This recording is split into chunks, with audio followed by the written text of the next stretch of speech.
Alright, back to concept 4, rewriting an exponential function. I didn't realize I got cut off. So, it is a decay because it's 0.9755, and that's less than 1, so it's a decay. So I'm going to use 1 minus r equals b, which I used 0.9755.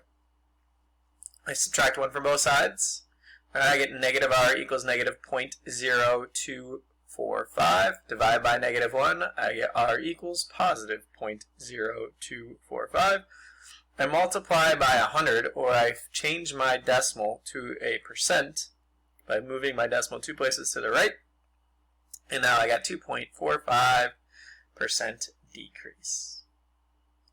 Sorry that I got mixed up there. I apologize. Anyway, why don't you try number 7 on your own? So pause, take some time to work through that. And I'm going to go ahead and show the answer here. So here you go. And the answer is 5.19% decrease. Okay, compounded interest. Alright, consider the initial principal being P. The deposit of the amount pays interest at an annual rate, that is per year, and that will be expressed as a decimal. The time is N, which represents years, and A is the amount after T years is given. Okay, and then again, the rate is percentage. Alright, here is our formula right here. A equals P times the quantity 1 plus R divided by N to the power of N times T. Okay, so we're going to go ahead and work through this on number 8. Concept 5 here, finding the new balance of the account. You deposit $9,000 in an account that pays 1.47% annual interest. Find the balance 3 years after the interest is compounded quarterly. Alright, so our P is $9,000. Our rate is 1.46%, but I'm going to change that to a decimal. So I'm going to move it over, and I got 0.0146. My time, T, is 3 years.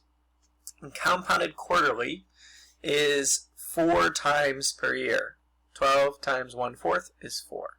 So that's my N.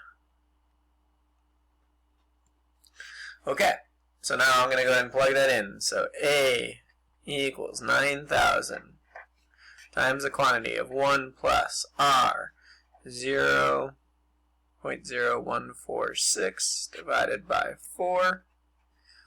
All that to the 3 times 4 power. Should be 4 times 3 actually if I'm following that. But anyway.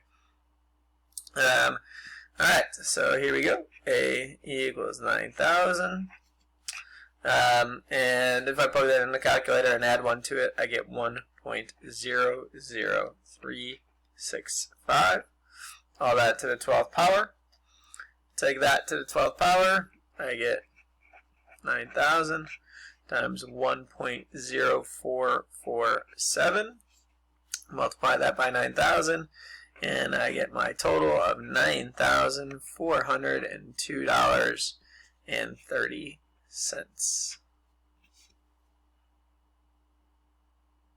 Okay, so you're basically going to just find your P, your R, your T, and your N, plug it into this formula right here, and just simplify it out. Okay, go ahead and work on number 9. Pause, because I'm going to go ahead and show the answer here. Check your answers, and that will be it for 6.1. Alright, here you go. There is the answer, $9,065.26.